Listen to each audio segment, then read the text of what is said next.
ничего не надо. Потом, конечно, поутихло, привык что ли. Стал смотреть на других, вести свободнее. С друзьями такие вещи вытворяли. Сейчас улыбаюсь, когда вспоминаю. У всех по-разному бывает. Жизнь такая, кто-то счастлив, а кто-то пропадает. Рано или поздно каждый узнает, что впивается в сердце острыми шипами. У всех по-разному бывает. Жизнь такая, кто-то счастлив, а кто-то пропадает. Рано или поздно каждый узнает, что впивается в сердце острыми шипами.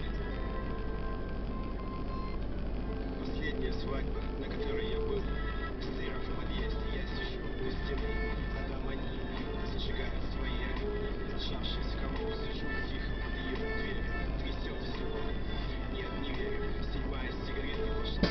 Скоро кончится и встать хочется, но могут запалить из глазка.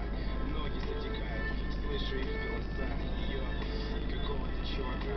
И зачем надо было приезжать без звонка, а? Воскресенье, в 12 утра.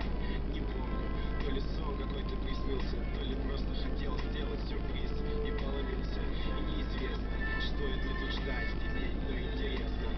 Охота посмотреть на их лица. Блин, чё трясет-то так, а? Не могу остановиться. Так, а что было вчера? Суббота. Да какая разница? Блять, сука. А с другой стороны, это даже весело. У них там Монте-Карло играет. Нормальная песня. Ей-богу. Не передать словами, что творится в голове и что стоит перед глазами. Уже стемнело почти. Он не собирается домой, что ли? Или я что-то пропустил? Жалко только вот нет никакой палки. Ну мало ли кто там, джетли, а может и мамка. Ладно, встать надо, кепку снять надо. 2 зажигалки в кулаки, вот они. Так, ладно, пожелайте удачи, очень интересно, кто там открывается. Давайте, люди, мир вам.